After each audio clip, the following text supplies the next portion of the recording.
autoridade, e não como os escribas. Capítulo 8. E descendo ele do monte, seguiu uma grande multidão.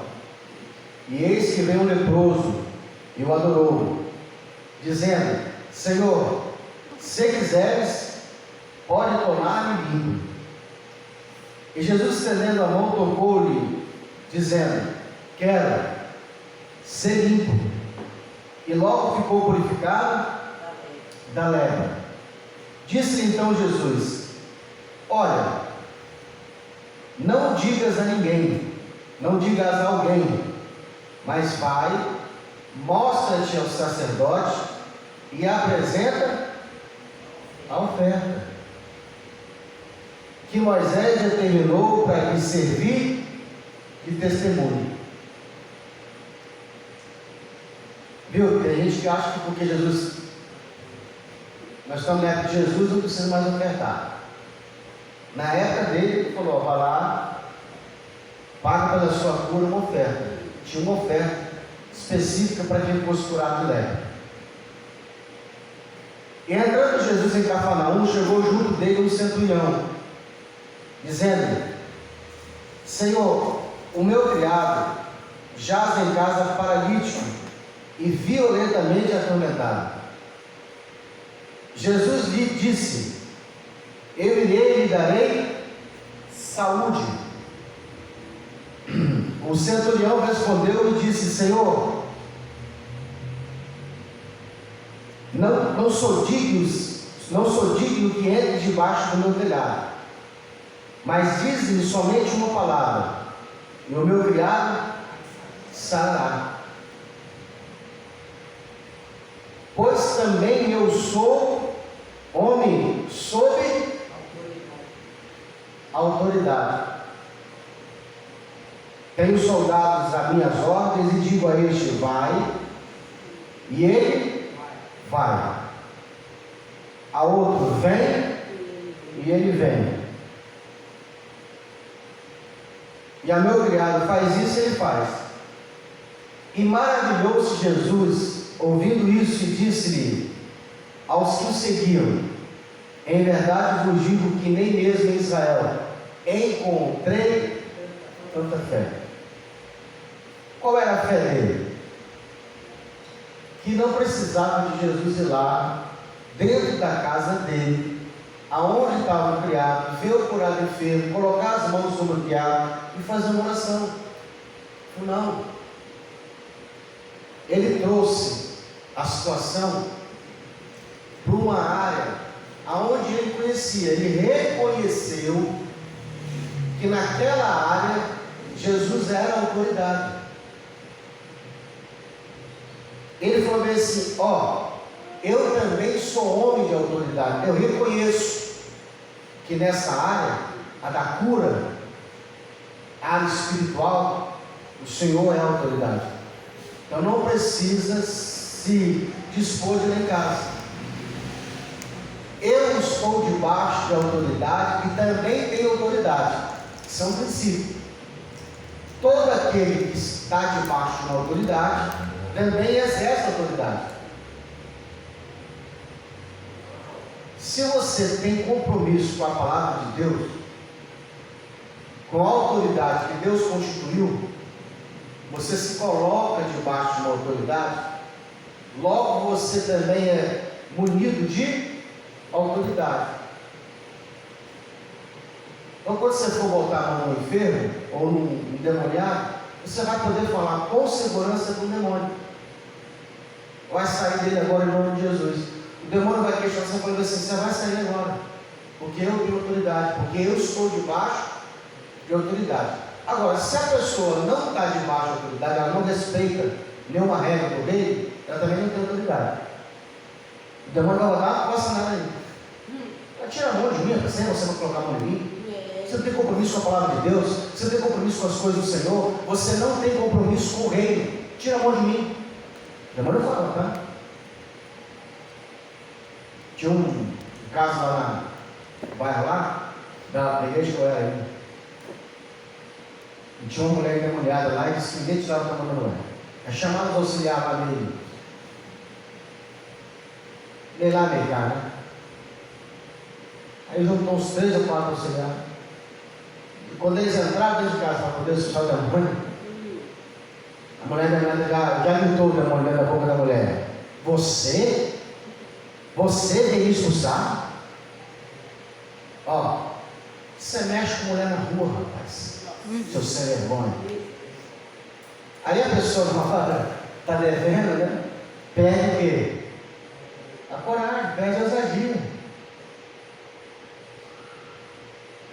E aí os irmãos, alguns voltaram para trás, uns tentaram me tirar, até que chamaram lá um presbítero lá, e ele foi lá e resolveu o problema.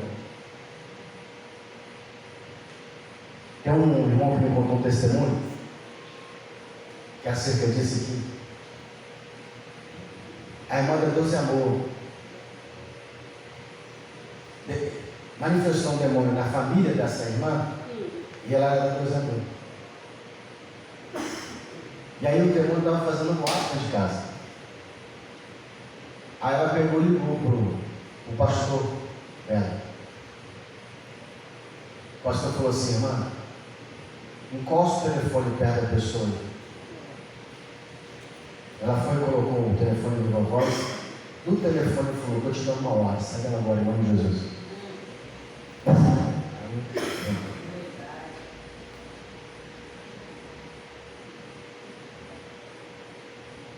O reino de Deus, ele é munido de armas espirituais. Se você não tiver a identidade de quem você é, a certeza que você é para Deus, você não saca esse aqui do reino. Olha o que ele disse: não, eu estou com uma pessoa lá, não precisa ir, pode ficar aqui, só me dá uma palavra. Te basta uma palavra da parte de Deus? Ou você precisa que Deus envie o anjo, tem que ver a luz, você tem que ver algo, uma coisa estrondosa, ou basta uma palavra? É o que ele falou: não precisa ir lá, só me dá uma palavra. Como você recebe essa palavra, você crê nela. A Bíblia diz que quando Pedro teve a primeira experiência com Jesus, ele falou assim: eu trabalhei o mês todo, o dia todo, a noite toda, jogando rede. E Pedro, ele sabia pescar, era a área dele. Mas ele falou assim: eu estou vendo que essa questão aqui já não é mais no mundo físico, tem a ver com o mundo espiritual. Nós temos 2 mundos: o mundo físico, terreno palpável, e o mundo espiritual.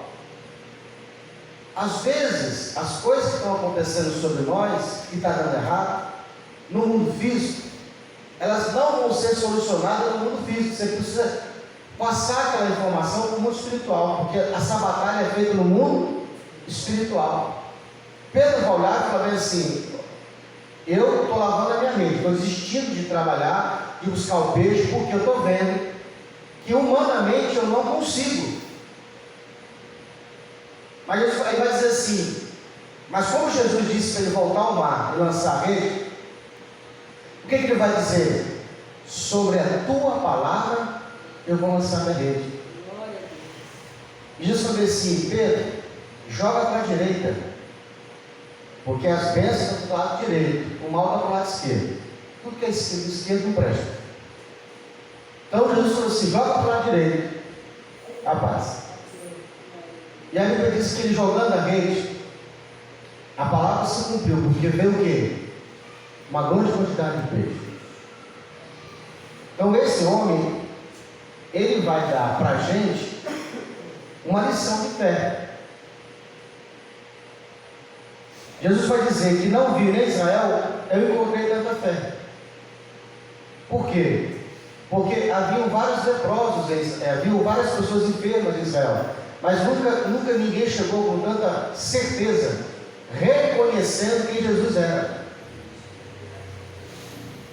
Mas eu vos digo, versículo 11, que muitos virão do Oriente e do Ocidente, a sentar-se-ão à mesa com Abraão, Isaque e Jacó, no reino dos céus.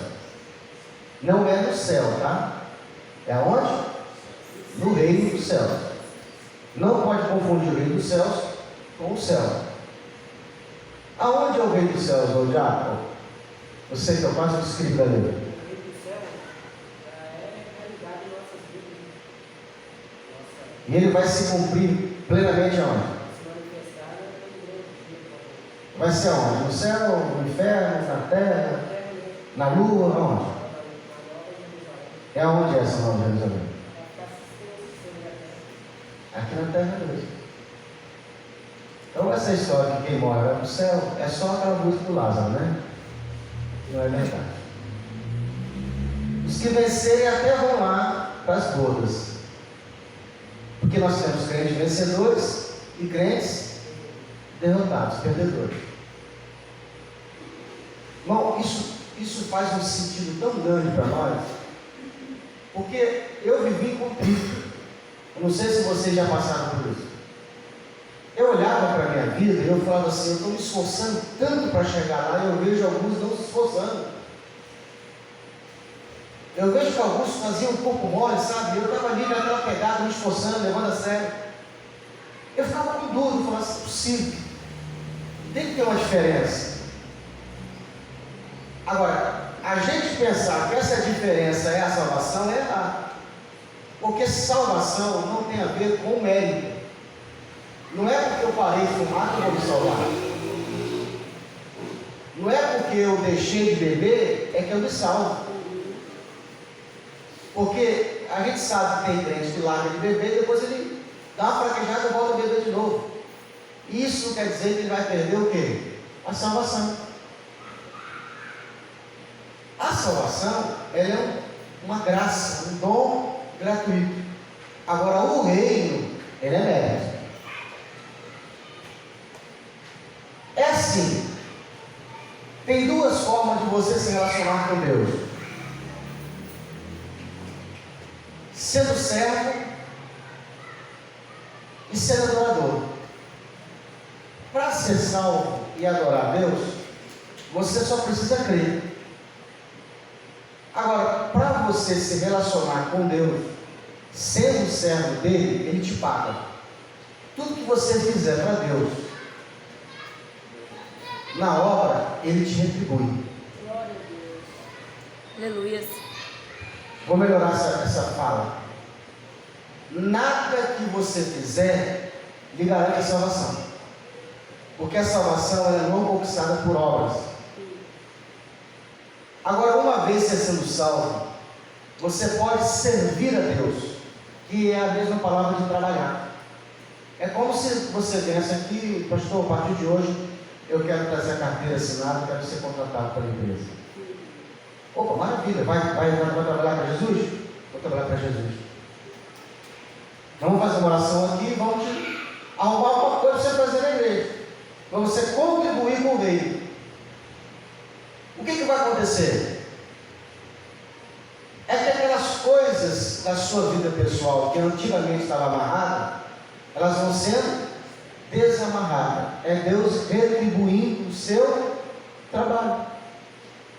Ele vai consertando o seu lar, ele vai consertando a sua vida financeira, ele vai, à medida que você vai se envolvendo, ele vai também desenrolando a sua vida.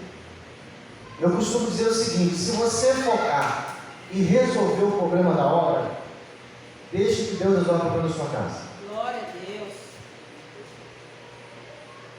Tem muita gente que ainda faz ao contrário. Irmão, por que você não veio do culto? Não, pastor, porque eu estou aqui em casa fazendo as coisas em casa, tem que fazer comida para o marido, tem que lavar a vasilha, tem que... Não, deixe isso tudo aí, vamos trabalhar para Jesus. Deixe que depois Jesus vai cuidando dessas coisas com você. Ele vai te retribuindo, te recompensando.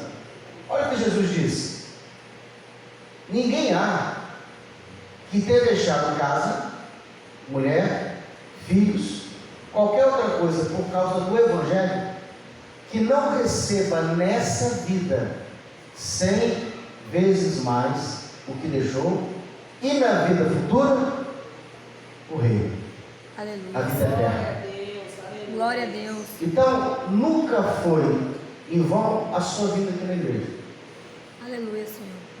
sabe retribuir, recompensar todo o seu esforço.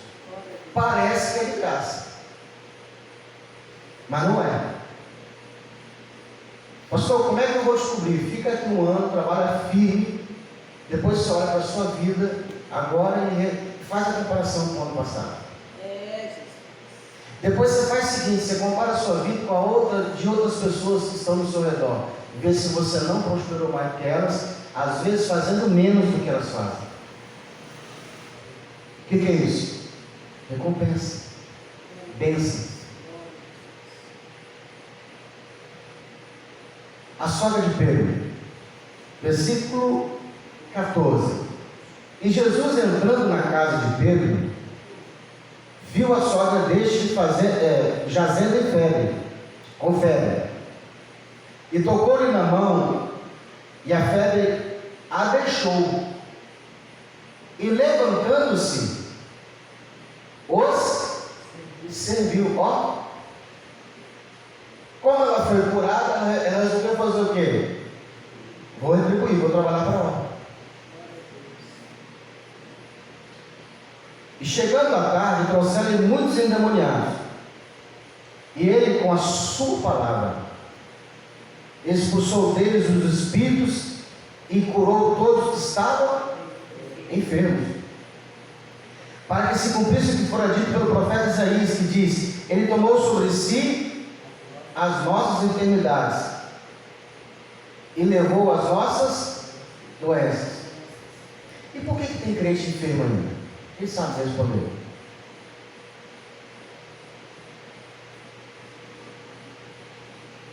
Viu? Como é que eu pego vocês? Vamos ler de novo. Versículo 16. E chegando à tarde, trouxeram muitos endemoniados. E ele, com a sua palavra, expulsou deles os espíritos. E curou todos os que estavam enfermos. Para que se cumprisse o que fora dito pelo profeta Isaías, que diz: Ele tomou sobre si as nossas enfermidades e levou as nossas doenças. E por que tem crente enfermo aí?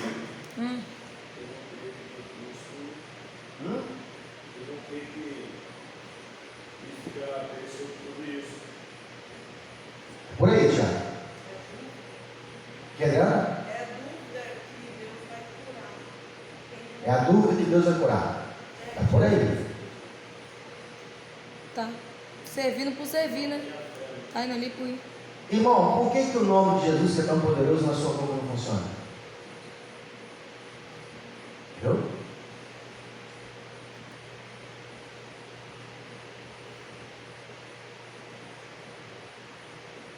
Quem recebeu o auxílio emergencial aqui? Levanta a mão. Confessa, irmão. Você que já pegou, confessa. Glória a Deus. Deus louvado. Deixa eu te fazer uma pergunta. Você que recebeu, deixa eu te fazer uma pergunta. Era direito seu ou não? Mas vem cá. Você correu atrás ou simplesmente ele apareceu para você? Hã? Apareceu. Você simplesmente foi na sua conta, estava lá, ou você teve que entrar, fazer um cadastro? Não é. Cadastro. Você não teve que fazer isso? Quando você fez isso, você falou o quê? Você reivindicou o seu direito. Isso aqui é a mesma coisa. É seu direito a cura. Mas você precisa reivindicar ela. Você precisa dizer para o mundo espiritual: essa enfermidade está em mim. Ela não era para estar aqui.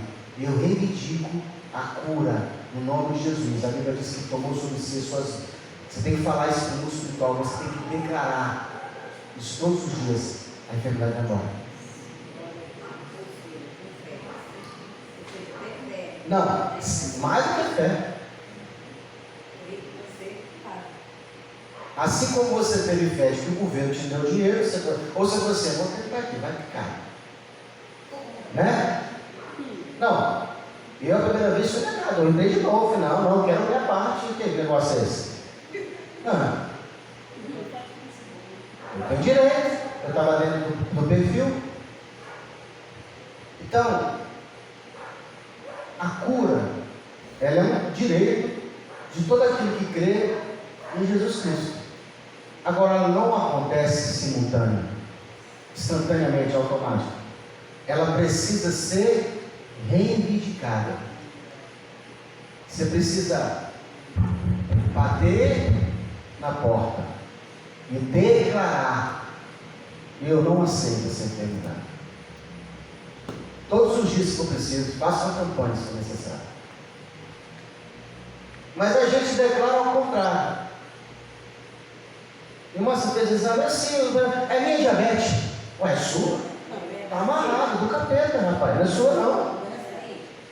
É minha pressão alta. Não, eu tenho pressão alta, pastor. Você tem? Está amarrado. Você tem a bênção, você tem a unção. Quando você fala isso, e outra, se alguém falar que não é sua, você fala: não, o médico falou, nem me deu o documento.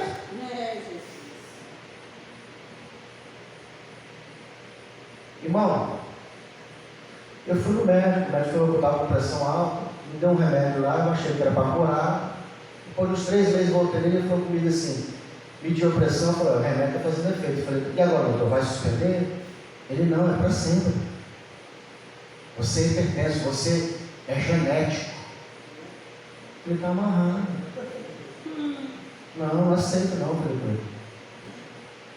Fui procurar, descobri o que estava acontecendo. Nós descobrimos qual era a causa, que tudo tem uma causa. E eu não tenho pressão alta. E eu não tomo remédio de pressão alta. Mas ele falou que era para sempre.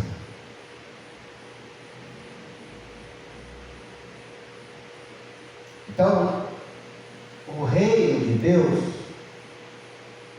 você precisa reivindicar, lutar, dar entrada no processo. Seu direito, você precisa fazer isso. Seu dever, você não precisa, né? Já está lá, é o seu dever. Mas o seu direito, você tem que lutar por ele. Você tem que bater na porta. É seu direito.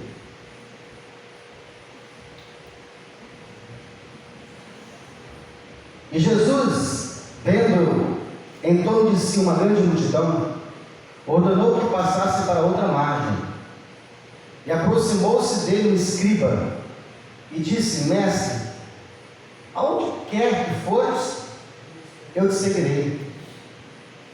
E Jesus disse: a raposa tem covis, as raposas têm covis, as aves do céu têm ninhos, mas o filho do homem não tem aonde reclinar a cabeça. E outro dos seus discípulos disse: Senhor, permite-me que primeiro vá sepultar meu pai. Jesus, porém, disse: segue-me e deixe os mortos sepultar os mortos. Você já pensou se eu falar isso aqui para um discípulo meu? O que vai acontecer? Irmão, existem 3 níveis de relacionamento com Deus. Quem lembra? Seguidor, discípulo e íntimo. Quando você é chamado para ficar mais perto de Deus. Existem as pessoas que são seguidoras, só vêm, são simpatizantes. Eu falo para minha esposa o seguinte: dá um time, Bernardo. Casa, os da minha época lá, os caras que estavam na época, que faziam mesmo que eu fazia. Eu perdi primeiro, fui mandado embora primeiro, e esse cara foi com Deus. Eu que te sirvo, sou dizimista fiel, o senhor me cortou. O cara é ímpio, está lá trabalhando. Tipo assim, em vão eu servi o Senhor. Eu joguei na cara de Deus para dizimista. Posso falar, irmão? Um desses é Éfraim, que ficou na empresa, está encostado, e foi lá em casa com 20 reais emprestado. Aí eu olho assim e falo assim: olha onde Deus me colocou. E eu estava lá atrás reclamando com Deus. Deus me tirando, me abençoando, me protegendo, que a empresa ia falir. Ele me tirou primeiro e eu estava jogando na cara de Deus. Foi lá em casa, pedi 20 reais emprestado. Claro! É porque na hora a gente tem que trabalhar de Deus. Então, olha só. Um dos discípulos chegou para Jesus, então eu estava falando que tem 3 tipos de 3 níveis de relacionamento com Deus: a pessoa que é ímpia, ou seja, simpatizante, às vezes só vem na igreja. Tem aquela pessoa que já foi convencida, ela quer trabalhar, ela quer aprender, ela quer servir, é discípulo. E tem um nível um pouquinho maior, que é quando você vai chamado para liderar, para ser um líder, né? Nível de intimidade. Jesus chegou para um discípulo que chegou para ele e falou assim: mestre, eu queria que o senhor me liberasse do culto, porque eu estou com umas pessoas lá em casa, eu estou com um parente lá que está à beira da morte, e eu queria cuidar deles primeiro. Aí assim que se decidir lá se eles morrem ou não morrem, e eu me enterrar, aí eu venho e vou te seguir. Jesus falou o que com ele? Deixa os mortos sepultar os mortos. Deixa as pessoas que estão no mundo mortas cuidar das coisas do mundo. Você vem aí, ou seja, em outras palavras, todas as vezes que você estiver em dúvida, coloque o reino de Deus em primeiro lugar. Verdade. É isso que Jesus pede de você. Irmão, já que eu estou falando de relacionamento, o nível mais baixo de relacionamento com Deus já começa com você entregando dízimo e oferta. Você entrou ontem, não tem experiência com Deus, e já te coloca você num nível de relacionamento para te provar, para provar teu coração. Porque se você não estiver disposto a oferecer dinheiro, que é oferta, e dízimo, como que se isso fosse alguma coisa? Isso não é nada, é só o nível mais baixo. Pastor, mas aí Deus quer o meu dinheiro? Não, Ele quer o teu coração, porque o teu coração é onde revela onde está o teu tesouro. Se você estiver desprendido dessas coisas, aí depois Ele vai pedir teu tempo, vai pedir tua casa, vai pedir teu marido, vai pedir tua esposa, vai pedir teus filhos, Ele vai pedir tudo. Quando você deitar tudo no altar, aí Ele te vem e te devolve tudo de volta. Aí Ele cuida do seu marido, cuida do seu casamento, da sua finança. Entenda. Existe nível de relacionamento de Deus e Senhor. Deixa eu escrever no quadro.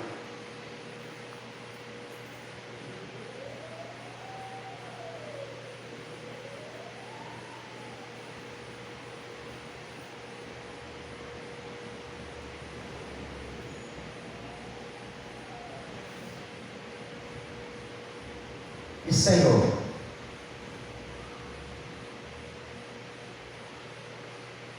Quem é dele? O que o Senhor, o que Jeová, o que Jesus é para você? Ele é seu Deus ou Ele é seu Senhor? Tem diferença, tá, irmão?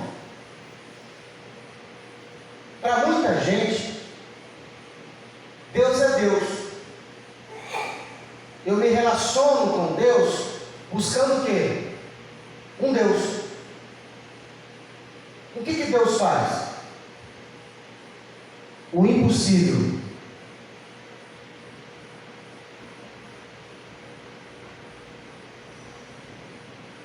Eu preciso do impossível? Eu procuro quem? Deus. Eu procuro um milagre?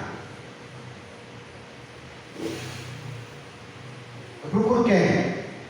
Deus. E Senhor?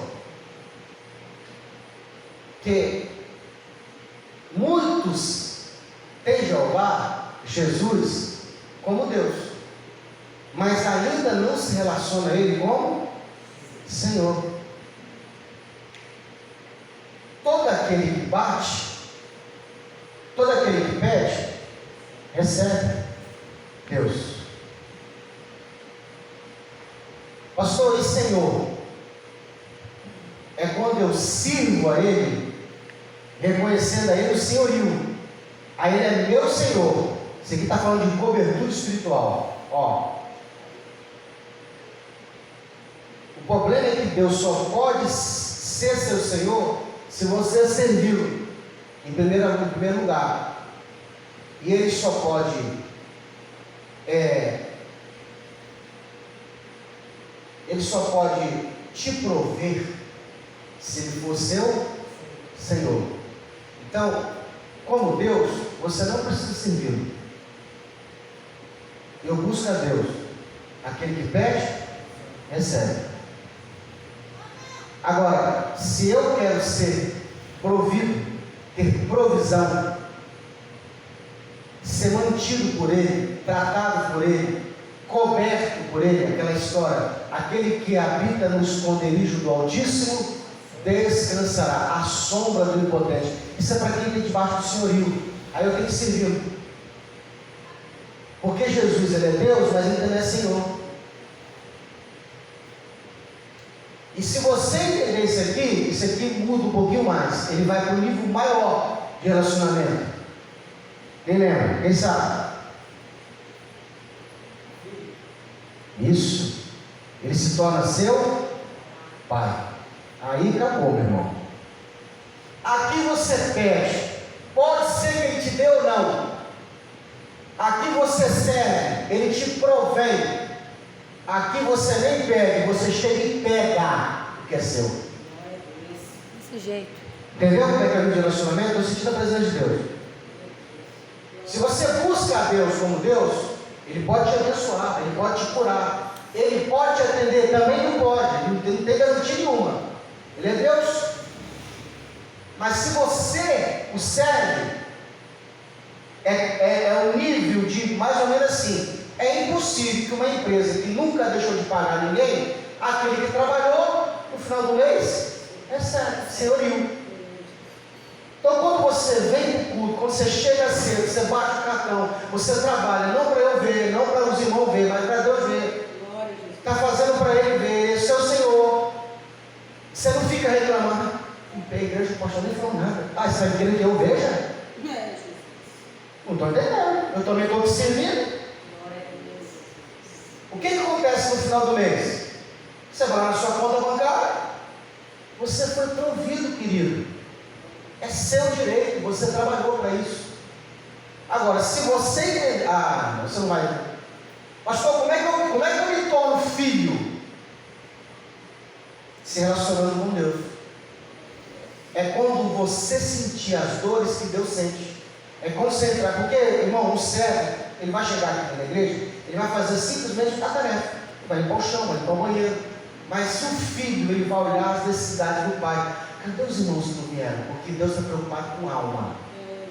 Não, tem que fazer alguma coisa para encher a igreja. Tem muita gente perecendo. Porque o desejo, o coração de Deus está em alma. Quando você faz isso, você se torna filho. Irmão, você nem vai precisar jejuar. Quando você orar, você já pega a vitória. É desse jeito, Deus. Então nós temos os níveis de relacionamento. Glória a Deus. Você pode entrar aqui e pedir, irmão, isso aqui está acesso a todo mundo. Mas tem irmão que ele vem para cá e se perdeu, já não crê mais em Deus, já não tem Deus como Senhor, nem sabe quem é Pai. Então você tem que se achar aqui nessa passagem. Já viu o filho do dono da empresa, que se sente dono também? Ele chega pagando as luzes, ele quer cortar o gasto, ele dá um clipe, você fica ali, mesma coisa com o pai. Ele age como se fosse o dono do negócio. Você tem que agir com as coisas de Deus como se elas fossem suas. Mas na verdade existe uma briga no nosso coração. Você abandona as coisas de Deus e dá valor às suas coisas. Então você não é filho. Você é um mau servo. Servo negligente, servo inútil. Quem é o servo inútil? É aquele que não faz nem para o que o patrão manda. Então se no teu coração arder a dor de ver as almas perecendo, indo para o inferno, sofrendo, porque não estão conosco, não estão debaixo da cobertura. O coração de irmão, Deus, Ele vai colocar, se você tiver esse coração, Ele coloca na tua mão tudo que você pedir. É desse jeito, Deus. Você não vai ter que se preocupar com mais nada. Porque Deus, Ele ama patrocinar o projeto. Você tem um projeto, Deus banca. Então, Jesus chegou para esse menino, esse discípulo aqui, e falou com ele assim: você está preocupado com os mortos? Parece ser excessivo, né? Se fosse nossa igreja, talvez alguém estivesse falando assim. Falei com o pastor que está com alguém enfermo em casa, ele mandou eu não faltar ao culto, não. Esse pode agora, desse nome excessivo. Olha o que Jesus falou: deixa os mortos sepultar os mortos. Nem você, nem segue. Assim, irmão, se você não tiver essa fé, pelo menos seja o quê? Meia meia. Pastor, eu não consigo amar mais a obra do que a minha família, não. Mas, ó, eu estou ali na briga, ali, tete a tete. Tá bom. Pelo menos você está desonrando um para desarmar o outro. Mas tem irmão, não, que ele deixa tudo, abandona tudo, para cuidar da família e deixar a obra de Deus. Se você entender o que eu estou te falando aqui, você vai começar a acertar na linha com Deus. Trata a obra como se ela fosse um emprego. Porque no emprego, com dor de barriga ou não, você vai. Chovendo ou não, você vai. Sem ônibus, você vai. Você vai. O carro notinho, R$50, você vai. Faça para Deus a mesma coisa. Seja sincero, falando: não, eu fui para trabalhar, eu vou pelo dinheiro, então eu vou para Deus, porque Deus é maior na minha vida. Essa está no livro 2, Senhor. Se você pegar com o tempo, no livro de Gênesis, você vai ver que os primeiros versículos, se não me engano, os 20 primeiros versículos da criação, Deus é chamado de Deus. Deus criou, Deus fez, Deus isso. Quando chega depois do homem, não é mais Deus, é o Senhor Deus. Porque para o homem, ele quer ser provedor. A preocupação que Deus tem no marido ser provedor da mulher, é porque se o marido não for provedor da mulher, Deus não pode prover ele. Deus quer prover o marido, desde que ele seja provedor da mulher. Então, um maior erro de um marido é ele achar que o que ele ganha é dele. Se ele não tiver essa responsabilidade de prover a mulher dele, Deus nunca abre a porta para ele. Aliás, a Bíblia diz que por causa da mulher, a oração do homem é impedida. Está na Bíblia isso. Se a mulher estiver sofrendo, ele pode preparar de orar, não. Deus não vai ouvir. Não ora não, Deus não vai ouvir. Porque é assim, irmão, ó, tem que desenhar para vocês verem. Casamento é assim, ó. O marido, a esposa e Deus. Eu até posso ignorá-la, ou ela pode me ignorar, mas Deus não. Então, todas as vezes que esse triângulo aqui for rompido, de uma das partes, é tipo assim: a minha esposa pede a minha ajuda e eu falo o quê? Não vou ajudar. Deus fala o quê? Também não te ajudo. Não. É Jesus. É Está na oração do Pai Nosso? Senhor, perdoa os meus pecados, assim como eu estou disposto a perdoar quem pecou contra mim. Fala, Deus. Olha o que Deus fala. Olha o Pai Nosso. Porque se você não perdoar os pecados de quem te cometeu, os seus também não são perdoados. Irmão, eu já sofri, porque eu estava contra a minha esposa, e Deus falava comigo: você está contra mim. Porque Deus falou claramente comigo: eu estou disposto a te abençoar, desde que você não retenha para sua esposa vitória. A Bíblia diz assim: vós maridos devei amar as vossas esposas como a si mesmo, assim como Cristo amou a igreja, dando o seu próprio corpo. E aí Paulo vai dizer: quem ama a si mesmo não deixa o seu corpo ficar com fome. Então, esse senhorio aqui tem a ver de Deus para conosco, do homem para a mulher. A mesma linha de tratamento. Assim como a gente chama, a gente é noiva de Cristo, e Deus é o nosso Pai, tem a ver essa ligação de marido com a esposa. Então, da mesma forma que Cristo ele se entregou para a sua esposa, o homem tem que ser o quê? O provedor dela.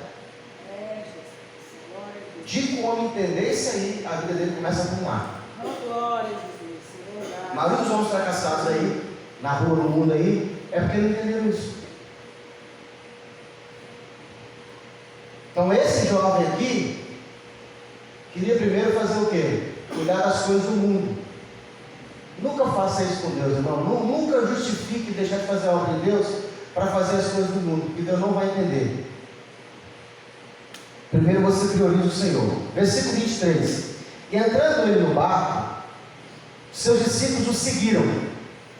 E eis que no mar se levantou uma tempestade tão grande que o barco era coberto pelas ondas. Ele, porém, estava dormindo. Porque a gente tem essa falsa impressão, né? Não, estou voltando para quebrar lá fora, mas a hora que eu vim para a igreja, as coisas vão melhorar. Mas antes de melhorar, piora. Porque vai provar a sua fé. Eles estavam com Jesus e Jesus no barco e a tempestade se levantou. E os seus discípulos aproximou-se e o despertaram, dizendo: Senhor, salva-nos, porque perecemos. E ele lhes disse: por que temeis? Homens de pequena fé. Então levantou-se, repreendeu o vento e o mar, e seguiu-se uma grande bonança. E aqueles homens se maravilhavam, dizendo: que homem é este, que até o vento e o mar lhe obedecem? E tendo chegado a outra margem, é por isso que a tempestade se levantou. Essa passagem, ela está dividida aqui por títulos, mas é a mesma passagem. O mar só se levantou para impedir eles de chegar onde tinha que chegar, que era na terra dos Gadarenos. Porque Jesus ia fazer uma grande libertação naquele lugar. E os demônios já começaram a tentar impedir eles, manipulando o vento e o mar. Porque tem algumas pessoas que acham que a natureza, só Deus que manda. Mas nós temos que entender que os espíritos, seja ele anjo de luz ou anjo das trevas, eles podem manipular a natureza. Aqui, por exemplo, Jesus repreendeu o vento e o mar, porque os espíritos estavam manipulando as ondas do mar para impedir de quê? Chegar até lá. Todas as vezes que você estiver no rumo certo, na direção certa, as trevas vão se levantar para tentar te parar. E a maneira mais fácil deles fazer isso é colocando dúvida de que Deus está com você ou não. Você vai perguntar assim: não estou entendendo. Deus mandou vir para cá? Deus mandou fazer isso? Por que está dando errado? Ué, deu algum filho de Deus? Deu errado para Deus, irmão. Deus colocou Adão e Eva no jardim, mandou eles não comer uma árvore, colocou 100 lá, falou: pode comer 100, então não come pode comer 99, deixa só sair para mim. E deu errado, eles comeram uma fruta errada. Então, como é que você acha que não vai dar errado para você? Agora, você tem que entender que dando errado ou não, você tem que entender que a palavra final é de Deus. É Deus, aleluia. Eu lembro que 3 meninos, eram 4, mas 3 deles estavam servindo a Deus na Babilônia: Sadraque, Mesaque e Abednego. E eles foram fiéis a Deus, porque não quiseram se curvar diante da estátua. E por serem fiéis a Deus, foram jogados aonde?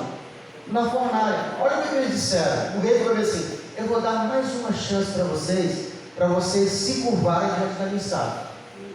Eu quero ver qual é o Deus que vai me livrar vocês das minhas mãos. Olha o que eles falaram: ô rei, deixa eu dar uma palavra do senhor. A gente nem sabe se Deus vai livrar a gente ou não. Mas uma coisa a gente sabe: Ele livrando ou não, nós estamos dispostos a morrer por Ele. É isso que Deus quer. que você creia nele até quando tudo estiver dando errado. Aí a Bíblia diz que eles foram lançados. Irmão, se fosse outro falava assim, não estou entendendo, por que Deus está permitindo eu ser preso? Calma. Eles foram, chegou lá, o rei viu que o fogo da fornalha não queimava eles. Em vez disso, eles estavam brincando cirandia. E o rei falou assim, engraçado, vamos crescer um quarto homem no meio deles. E o quarto homem parece com o filho dos deuses. Glória a Deus. O rei se converteu. Deus é maravilhoso.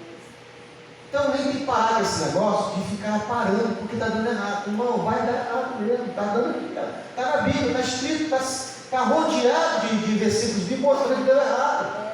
E tem que dar mesmo, porque é pela fé, não é por vista. Glória a Deus. Um dia o irmão falou comigo assim, pastor, por que já que Deus quer enriquecer a gente, Ele não revela logo o prêmio da Mega Sena para a gente ganha logo um monte de dinheiro, investe na igreja? Eu falei, Ele faz isso todo dia. Hã? Ele faz todo dia. Só que Ele faz em pequenas frações para ver se você é fiel. Porque se com pouco que você ganha, você não dá, você acha que se Ele colocar 30 milhões na sua mão, você vai dar alguma coisa?